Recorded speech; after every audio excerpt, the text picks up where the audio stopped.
We spend so much of our lives waiting for someone else to truly understand us. We curate our stories, edit our struggles, and look for validation in the eyes of others.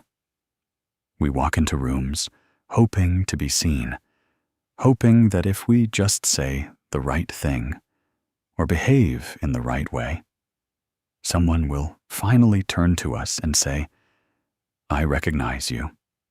I know who you are, and you are not alone."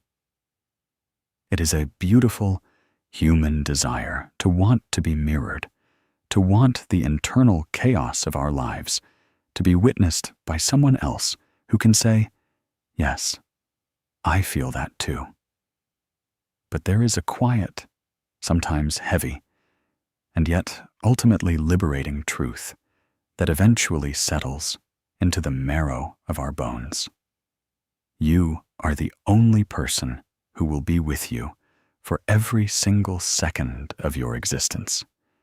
You are the architect, the inhabitant, and the observer of your own internal environment.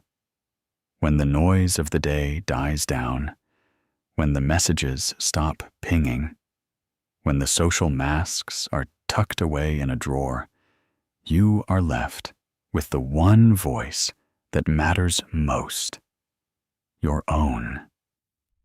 We are so often terrified of this solitude. We treat being alone as a symptom of something missing or a temporary state of waiting until the real life with other people begins. We fill the silence with background noise, digital distractions, and constant movement, just to avoid that singular, quiet space where we have to sit with ourselves. But what if we stopped viewing this solitude as a waiting room? What if we started to see it as the most important relationship of our entire lives? Think about the way you treat your dearest friends. When they are exhausted, you offer them a place to rest. When they are confused, you offer them patience. When they are grieving, you hold space for their tears without demanding they cheer up or get over it. Why do we offer that grace to everyone except the person who is actually doing the hard work of living inside our skin? Being your own best friend begins in the quiet. It starts when you realize that you don't need to reach outside of yourself to find the permission to feel, to rest, or to be human. You already have that authority. You have the right to feel tired. You have the right to feel unsure. You have the right to move at a pace that actually feels sustainable, rather than a pace that just satisfies the expectations of the world. When you are alone, you are not failing to be social. You are not missing out. You are doing the essential, internal labor of becoming a home for your own soul. You are learning to listen to your needs, to identify your own boundaries, and to offer yourself the kindness that you would never dream of withholding from a loved one. It is not about being lonely. It is about becoming self-reliant in the most tender way possible. It is about reaching the point where, when you look into the mirror, you don't see a project to be fixed or a person to be criticized. You see a human being who is doing their best, someone who deserves your support just as much as anyone else. The next time you find yourself sitting in the quiet, don't rush to fill it. Don't rush to find an external distraction. Let the silence be a place of soft arrival. Breathe into it. Remind yourself that you are here, you are enough, and you are in the best possible company, your own. You are the only person who knows exactly what it took to get you to this point today. You are the only one who knows the weight of your own history.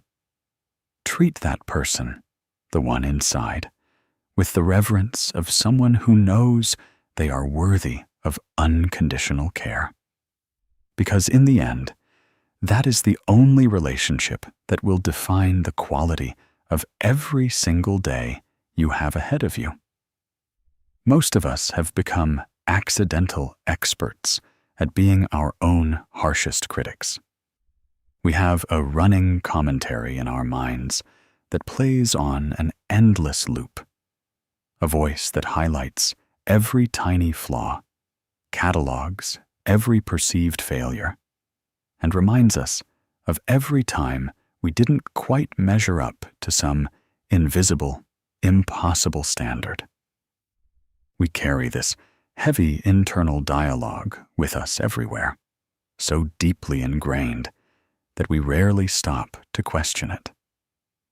We treat it like a cold, hard fact, rather than the fragile, outdated habit that it actually is. For many, this isn't just a simple case of low confidence. It is a complex defense mechanism we built a long time ago. Think about the years you spent trying to navigate difficult environments, trying to avoid judgment, or trying to prove your worth to people who perhaps didn't have the capacity to see you clearly.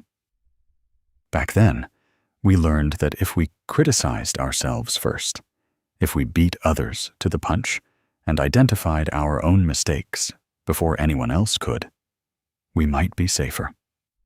It was a way to shield ourselves from the sting of external criticism. We thought that by being our own worst enemy, we were somehow protecting ourselves from the disappointment of the world. But that armor has become a cage. You are no longer that person, and you are no longer in that environment, yet you are still wearing the armor. You are still holding on to that critical voice as if it were a safety net. But all it is doing is exhausting you. Every time you stumble, that voice is there, not to help you stand back up, but to tell you that you should never have fallen in the first place.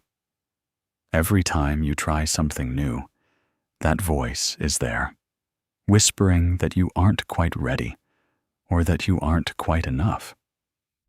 It takes immense courage to realize that you don't need that armor anymore. The truth is, that inner critic is not your true voice. It is an echo of old fears, old wounds, and old ways of survival that have long since outlived their purpose. You are carrying around a heavy, dusty weight that doesn't belong to who you are today. You are still using the tools of your past to try and build the life of your future. And those tools are simply not built for the work of healing. Being your own best friend requires you to start noticing this pattern.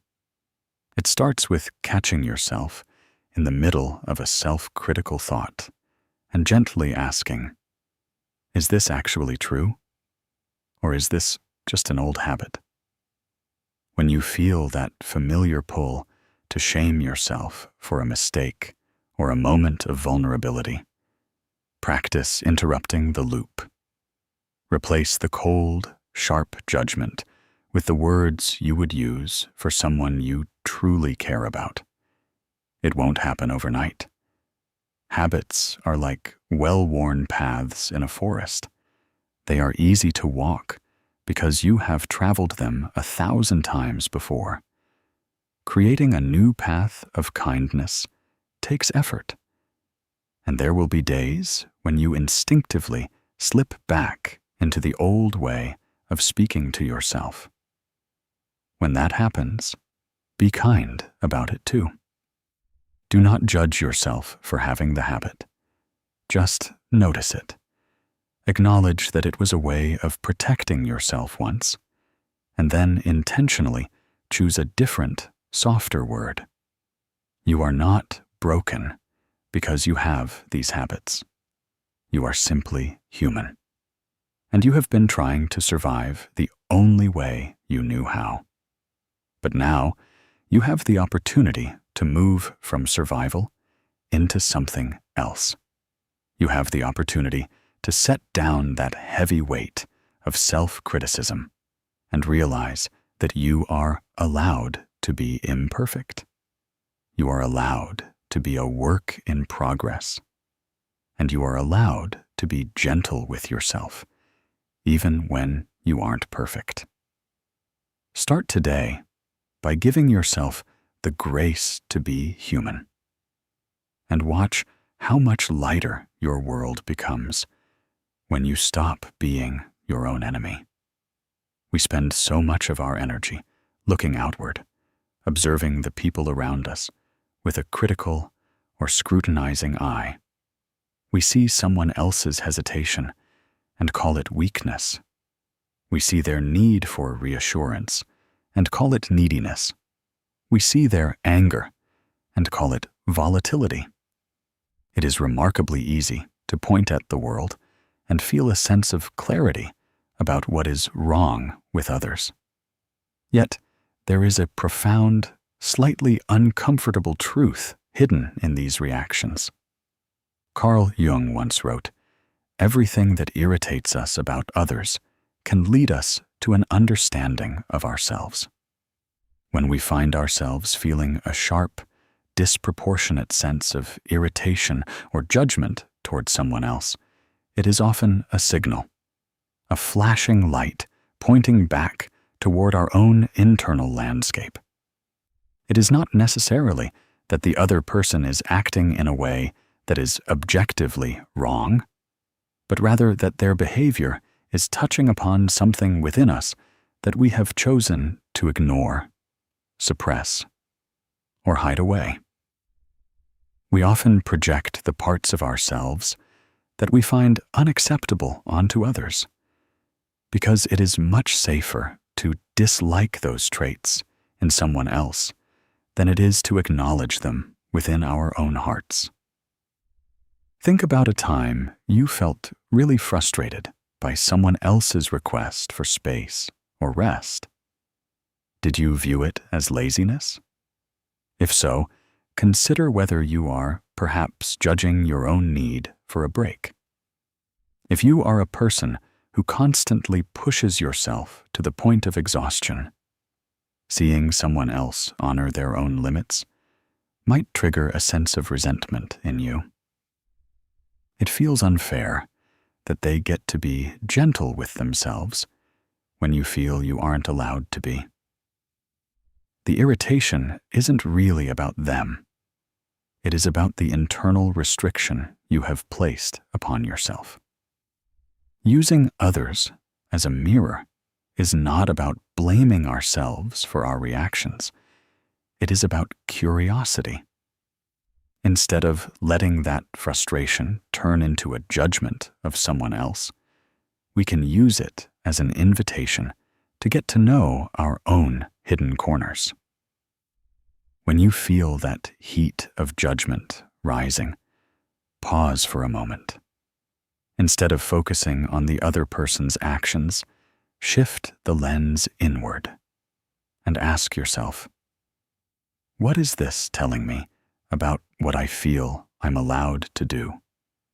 What part of myself am I currently denying that is making me so sensitive to seeing it in someone else? This is the bridge to becoming your own best friend. When you realize that the world is reflecting your own internal conflicts back to you, you stop being a passive victim of your reactions. You become an active participant in your own healing. You begin to see that the people you find difficult are actually providing you with valuable information about the areas of your life where you need to practice more self-compassion.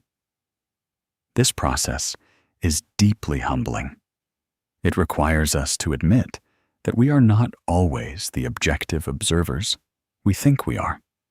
It requires us to look at the shadows we've been trying to keep in the dark, the parts of ourselves we deem lazy, needy, sensitive, or fearful.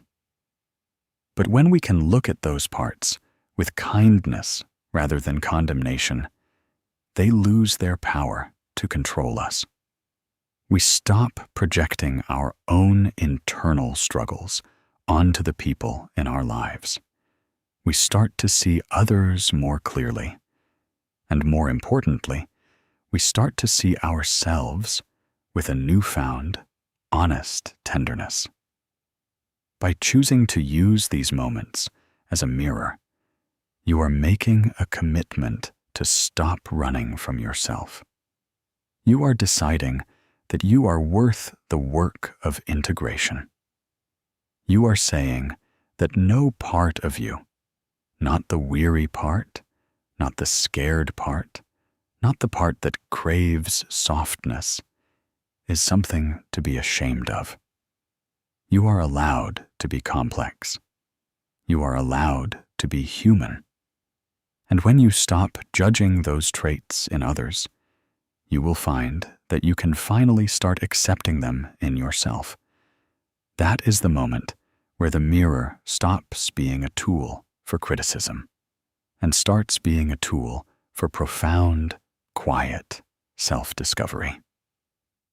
Healing is rarely the steady, upward climb we wish it were. In our culture, we are often sold the idea that recovery is a linear path, that if you just work hard enough, check all the right boxes, and stay positive, you will arrive at a state of fixed that lasts forever. But the anatomy of a mending heart is much more complex and, frankly, much more honest than that. It is messy, it is cyclical, and at times, it is deeply exhausting. It is the feeling of waking up on a Tuesday, feeling strong and capable, only to find yourself curled up on the floor on a Wednesday, wondering if you have lost all your progress. When your heart is in a state of repair, it is essentially trying to hold space for two things at once: the person you are today and the version of yourself that is still processing the weight of what you've been through. You cannot expect to operate at the same speed or with the same intensity that you did when you were not hurting. Trying to force yourself to get back to normal is often the quickest way to fracture your healing further. When you are mending, your energy is a finite resource, and a significant portion of it is being used to simply hold your world together. Being kind to yourself means acknowledging that your best is going to look very different from day to day. There will be days when you have the capacity to be productive, to connect with others, and to look toward the future with a sense of hope. But there will also be days when simply getting out of bed, brushing your teeth, or making a cup of tea is the biggest, most important victory you could achieve.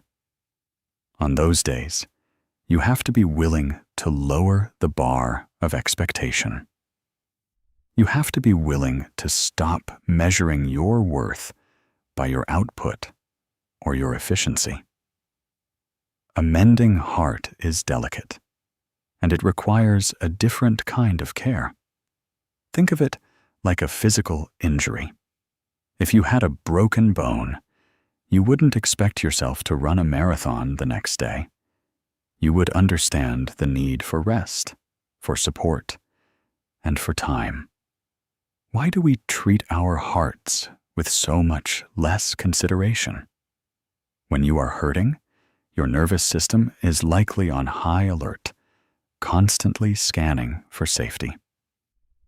You are doing the heavy lifting of processing emotions that are often too big to hold all at once. that is exhausting work, even if it happens silently behind closed eyes. Kindness here is the act of giving yourself permission to be unpolished. It is the ability to say, I am not doing okay right now, and that is a valid place to be. It is the act of slowing down, not because you are lazy, but because your soul needs the space to breathe. You are not behind in life because you are taking the time to heal. There is no timeline for this. There is no finish line where you suddenly become immune to the difficult parts of being human. When you feel that familiar frustration, that urge to push yourself harder, or that shame for needing a break, try to pause and visualize your own heart. Treat it like a tired traveler who has been walking through a storm. You wouldn't yell at the traveler to walk faster. You would offer them a place to sit, a warm drink, and a moment to regain their strength. Offer that same hospitality to yourself. Acknowledge that you are doing the best you can with the energy you have left. Sometimes, the most courageous thing you can do is admit you are tired, and then, without apology, allow yourself to rest. Your heart isn't failing because it needs time. It is courageously doing exactly what it needs to do to become whole again. Trust that process, even when it feels slow, and know that you are doing enough just by staying present with yourself through the healing. Change has a way of making us feel like strangers in our own lives, even when that change is something we chose or something we desperately needed. It feels like waking up in a house you've lived in for years, only to find that the furniture has been rearranged in the dark. You reach out for the familiar, and you find empty space instead. You look for the routines that used to anchor your mornings, but they no longer fit the shape of your current reality. This is the fog of transition, a disorienting, hazy space where the old version of you is fading, but the new version hasn't yet found its footing. In these moments, the world often feels like it's moving at a pace you simply cannot match. You see others projecting their own certainty, their own plans, and their own confidence, and it only makes the silence in your own mind feel louder. The temptation is to panic. The temptation is to force yourself back into productivity, to demand that you have the answers immediately, or to criticize yourself for feeling unmoored. We tend to think that if we just push hard enough, we can muscle our way through the fog and find the clarity we crave. But kindness here looks like the exact opposite of pushing. Kindness in the fog is the act of slowing down, not because you are lost, but because you are in a process that requires patience. It looks like giving yourself permission to be unpolished, to be uncertain, and to be a little bit lost. You do not need to have all the answers today. In fact, you don't even need to know what the next step looks like. Sometimes, the most productive thing you can do is simply exist in the discomfort until it starts to feel familiar. You are in a transition phase, and transition is not an error. It is an essential part of the story. Think about how you would treat a friend who just moved to a new city where they didn't know the language or the streets. Would you tell them to stop being confused? Would you tell them to hurry up and find their place? Or would you tell them to take their time, to be gentle with their mistakes, and to explore the city at their own pace? You would likely tell them that it's okay to be overwhelmed, and that they will find their way when they are ready. You deserve that same mercy. You are navigating new territory. It is okay to be clumsy. It is okay to not know how to feel. When you are in the middle of this fog, the most important thing you can do is stay anchored to the present moment. Don't try to look 5 years down the road when you can barely see the next 5 minutes. Focus on what is right in front of you. The air in your lungs, the ground beneath your feet, the single task you have the capacity to finish today. When you stop demanding that the fog lift before it is ready, you stop fighting your own process. You start to see that even in the uncertainty, you are still breathing, you are still moving, and you are still safe. You are not failing because you haven't arrived yet. You are actually doing the brave, quiet work of expanding your capacity to hold change. It takes a tremendous amount of strength to remain soft when you feel like you are being stretched. So, be kind to yourself. Acknowledge that you are in a state of becoming. Give yourself the space to be a beginner again, even in your own life. The fog will eventually clear. But even if it doesn't today, you have everything you need to keep going. Trust that the ground will appear beneath your feet with every step you take, especially the steps you take with grace and patience for your own journey. Think about the way you speak to a friend who is going through a genuinely difficult time. If they came to you, broken and weary, confessing that they felt like they were failing or that they weren't enough, what would you do? You wouldn't tell them they were lazy, incompetent, or foolish.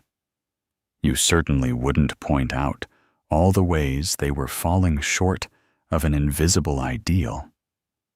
Instead, you would offer them space to breathe. You would pull up a chair, sit with them in the discomfort, and listen.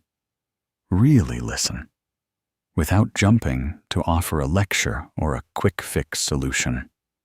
You would look them in the eye and remind them of their worth, their strength, and the fact that they are allowed to be human. Why is it that we reserve our softest, most compassionate language for everyone but ourselves?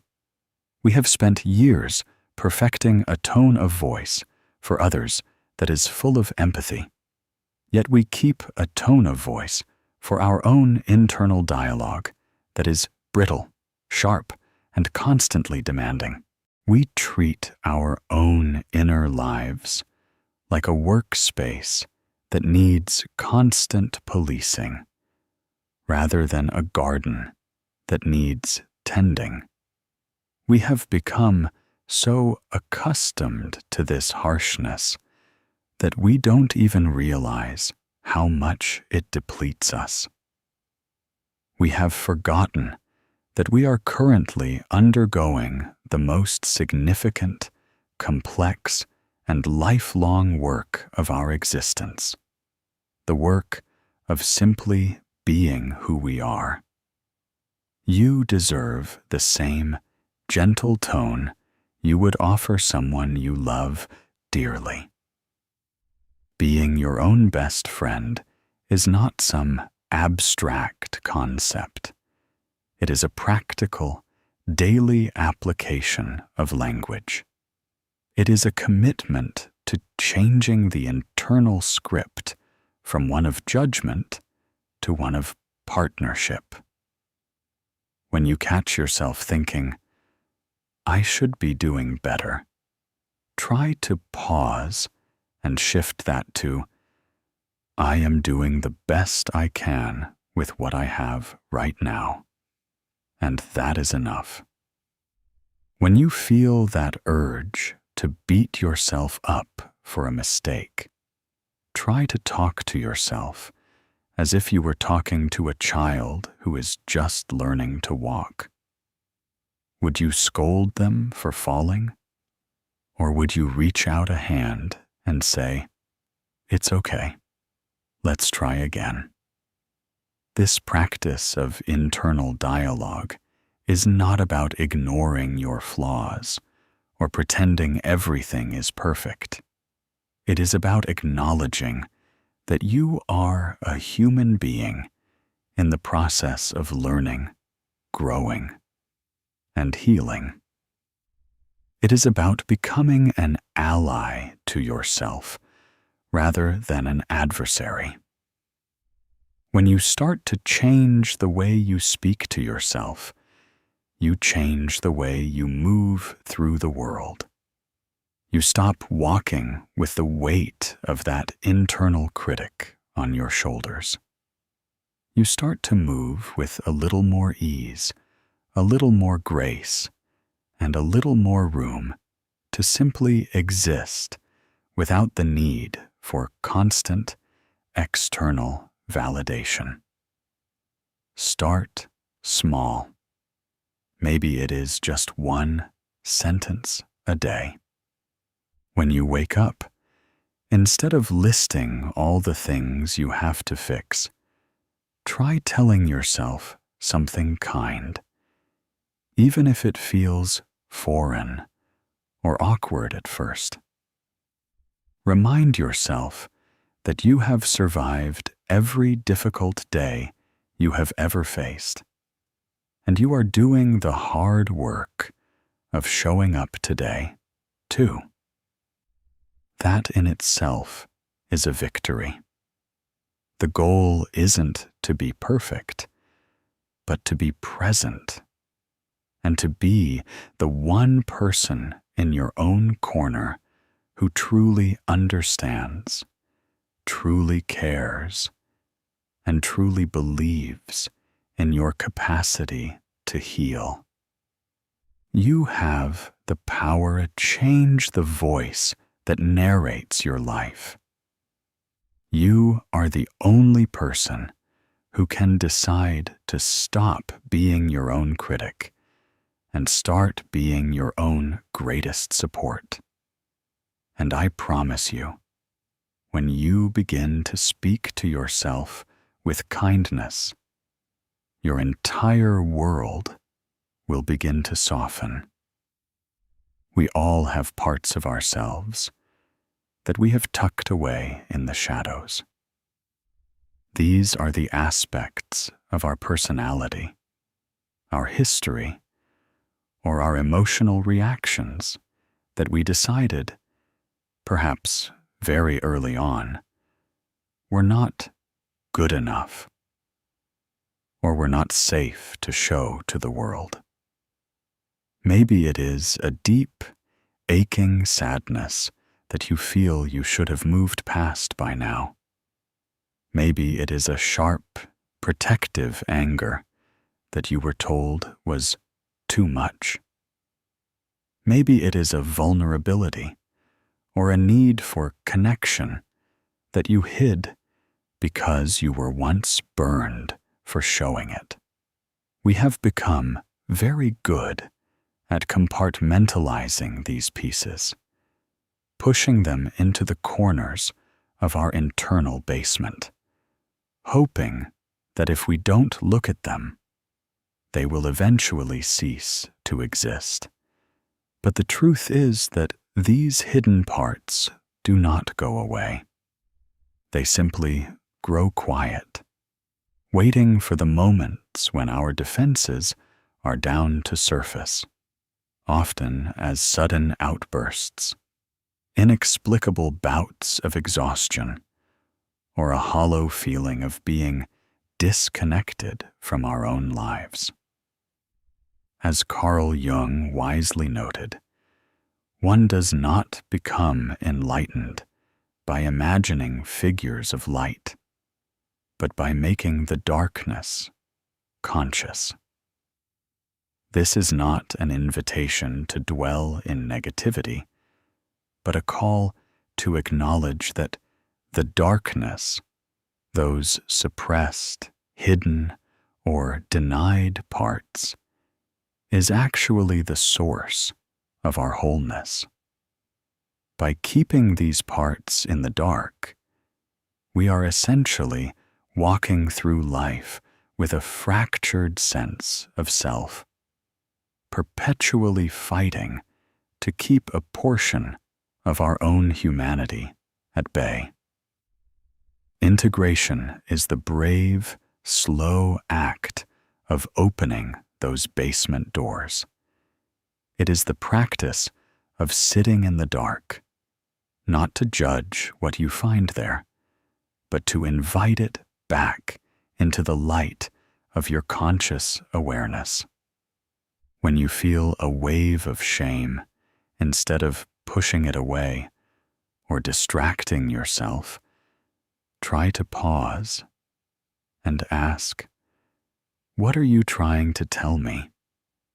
What part of me is feeling this, and what does it need?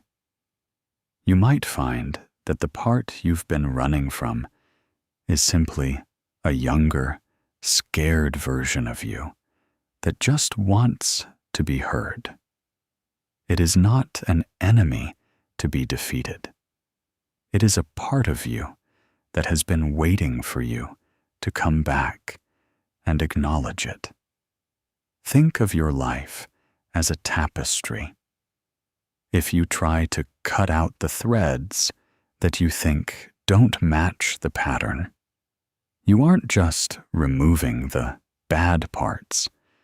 You are actively unraveling the entire structure.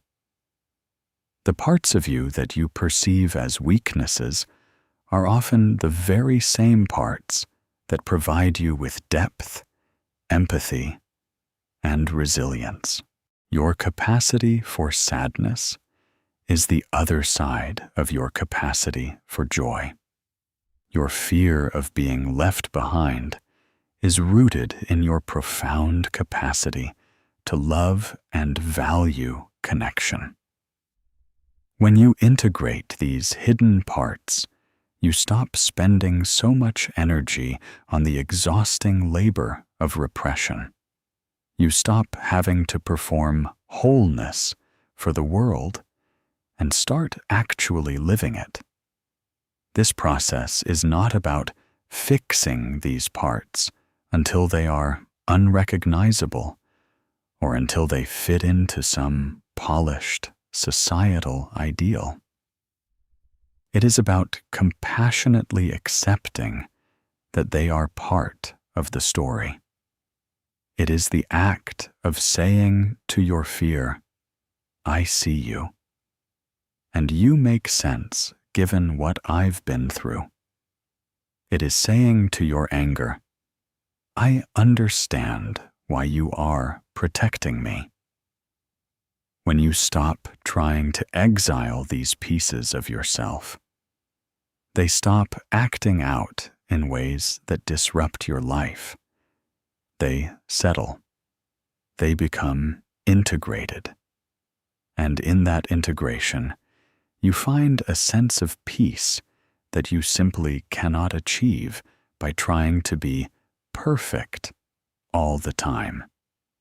You become your own best friend by being the kind of person who is willing to look at everything, the light and the shadow, and still choose to offer love and acceptance.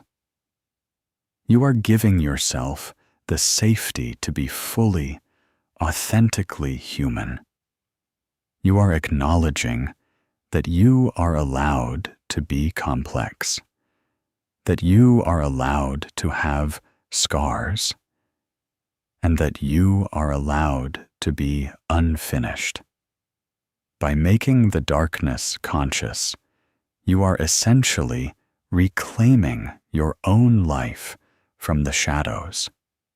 You are becoming a person who is capable of standing in their own truth, fully integrated, fully present, and finally, deeply at peace with all the parts that make you who you are. This is the ultimate act of self-kindness, to stop running from yourself and to finally, once and for all, come home. We are often conditioned to believe that boundaries are walls, rigid, cold, and designed to keep people out. We grow up thinking that being kind means being infinitely available, always saying yes, and constantly sacrificing our own well-being to accommodate the needs and expectations of others. We equate being helpful with having no limits, and we treat our personal resources, our time, our emotional capacity, our energy, as if they were limitless commodities that we are obligated to share with whoever happens to walk into our lives. But this is not kindness. It is self-abandonment, and it is a fast track to resentment and burnout. Setting a boundary is not an act of hostility. It is an act of clarity. It is the loving, firm decision to honor the vessel that is your own life. Think of a boundary not as a brick wall, but as a garden gate. A gate is a functional, necessary part of any sanctuary. It allows you to invite people in, but it also gives you the power to keep the gate closed when you need time to tend to your own soil. If you never close your gate, you cannot protect the beauty you are trying to grow. You cannot replenish the nutrients that have been depleted by the demands of the world. When you are in a season of healing, your resources are even more precious. You are essentially doing the labor of mending a broken foundation, and that work requires your full, undivided attention. It is a profound act of kindness to say no to a social gathering that leaves you feeling drained, or to step away from a conversation that feels intrusive or overwhelming. You are not rejecting the person. You are protecting the integrity of your own healing process. You are acknowledging that you are not a bottomless well that others can simply dip into whenever they choose. Boundaries are also a way of being kind to your relationships. Think about it. When you agree to do things you don't have the energy for, you don't do them with a full heart. You do them with a sense of obligation, maybe even a growing, silent resentment. You show up in a state of depletion, which isn't the best version of yourself, and the other person senses that distance. But when you set a boundary, when you are honest enough to say, "I can't do that right now, but I value you and would love to connect when I'm replenished," you are actually offering the other person your authentic self. You are creating a space where the relationship can exist on a foundation of mutual respect rather than a foundation of exhaustion. This is especially true for the boundaries you set for yourself. How often do you demand that you remain on when your mind and body are begging for off? How often do you disregard your own signals of hunger, fatigue, or stress because you feel that being productive is the only way to be valuable? Setting a boundary with yourself is the highest form of self-kindness. It is the conscious decision to stop treating your own needs as an inconvenience. It means honoring your commitment to sleep, to silence, to stillness, and to the activities that actually make you feel alive, even if it means disappointing the expectations of others. You are not obligated to be available for everything. You are not a service that is meant to be on call 24 hours a day. Protecting your peace is not an act of selfishness. It is a sacred act of preservation. You cannot fill anyone else's cup if yours has developed a crack. And you cannot be a good friend to anyone if you are not first a friend to your own well-being. Start seeing your boundaries as a way of curating your life. Every time you say no to something that drains you, you are saying yes to something that sustains you. You are choosing to stand in your own truth, and in doing so, you are teaching the world how to treat you. You are showing them that your time, your heart, and your energy are worthy of respect. That is the kind of self-respect that invites others to respect you too. It's not just about drawing lines. It's about recognizing that your life is worth protecting. When we are in the middle of a difficult season, when we are grieving, healing, or simply trying to find our footing in a life that feels heavy, we have a tendency to view our progress through a distorted lens.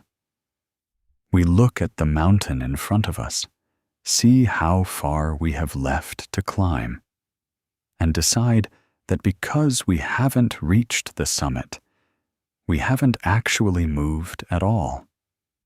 We ignore the miles we've already covered, the storms we've already weathered, and the sheer grit it took to wake up and keep breathing today. We hold ourselves to a standard of grand results, waiting for a massive shift or a complete resolution before we allow ourselves to feel a sense of accomplishment. But this is a tragic mistake. In the architecture of healing, there is no such thing as a small win. Every single choice you make to support your own well-being is a monumental victory. When you are operating from a place of depletion, even the most basic actions require a tremendous amount of internal effort. Waking up when the world feels too loud, choosing to drink a glass of water, deciding to take 3 slow breaths instead of spiraling into a panic. These are not small. These are the building blocks of your recovery. These are the moments where you are actively choosing to be on your own side. Start keeping a mental log of these victories. You don't need to announce them to the world. You don't even need to write them down in a formal journal if that feels like another chore. Just start noticing them. Perhaps today you chose to rest instead of pushing yourself into a state of total burnout. That is a success. Perhaps you acknowledged a difficult, painful emotion instead of running from it or distracting yourself with noise. That is a success. Perhaps you spoke to yourself with one sentence of genuine kindness when the critic in your mind started to get loud. That is a success. These aren't just things you did. They are the foundational stones of your new reality. We often overlook these moments because they don't look like success on the surface. They don't have the glamour of a promotion, the excitement of a new beginning, or the validation of a public achievement. But they have something much more valuable. They have internal integrity. They are the moments where you showed up for yourself when no one else was watching, and when you didn't particularly feel like showing up at all. These are the moments where you proved to yourself that you are capable of self-care. Every time you consciously choose a gentle path, you are wiring your brain to recognize your own worth. Celebrating the small wins isn't about ignoring the pain or pretending that the hard things aren't hard. It is about acknowledging that even within the pain, you are present. It is about recognizing that you are surviving. And more than that, you are actively participating in your own care. When you start to highlight these moments, your internal landscape begins to shift. You stop seeing yourself as a broken person who is stuck in a cycle of struggle, and you start seeing yourself as a resilient human who is navigating their healing with intention. So, look for the quiet wins today. Did you ask for help when you needed it? Did you set a boundary that protected your energy? Did you forgive yourself for a mistake? These are the moments that truly define your progress. Do not wait for the big win to acknowledge your worth. Celebrate the process. Celebrate the effort. Celebrate the fact that you are here. You are trying. And you are learning how to be your own greatest friend. Your journey is composed of 1,000 little acts of courage, and every single one of them is worth a moment of recognition. Take a breath. Look at how far you've come, even if it's just the distance from this morning to now, and realize that you are doing exactly what you need to be doing. That is more than enough. Being your own best friend is not a destination you arrive at, a final plateau where the work is done, and you can finally rest on your laurels. It is not a fix that, once applied, cures the vulnerability of being human. Instead, it is a living, breathing commitment that you renew every single day. It is a practice, much like learning an instrument or cultivating a garden. There will be days when the melody flows effortlessly, and there will be days when the strings feel too tight or the soil feels too dry.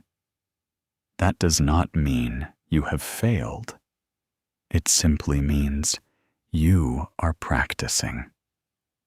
The commitment is simple, yet profound. It is the decision to show up for yourself when things go wrong and to celebrate yourself when things go right. When you fall, the commitment asks you to be the first one to reach out a hand, not to pull yourself up by your bootstraps, but to sit with yourself in the dust and say, I am here. It is okay to be hurt. We will get through this, one breath at a time. When you succeed, the commitment asks you to be the first one to acknowledge the effort, to offer yourself the genuine appreciation that you might otherwise wait for someone else to provide. It is a lifelong, internal conversation. There will be days when this feels like the most natural thing in the world. And there will be days when it feels incredibly difficult. Days when the old habits of self-judgment roar back to life, trying to convince you that you are unworthy, or that your needs are burdensome, or that your progress is too slow. In those moments, the commitment is tested. It asks you to remember that the critic is not the truth. It is just an echo. It asks you to lean back into the practice of kindness, even when it feels like a heavy lift. You don't have to be perfect at this. You just have to be willing to try again. The beauty of this commitment is that it creates a sense of home within your own body. No matter what changes in the world outside, no matter what storms you face, what losses you endure, or what uncertainties the future holds, you know that you have an ally.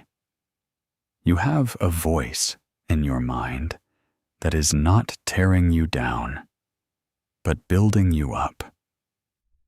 You have a witness to your own life who is compassionate, patient, and deeply rooted in your own well-being.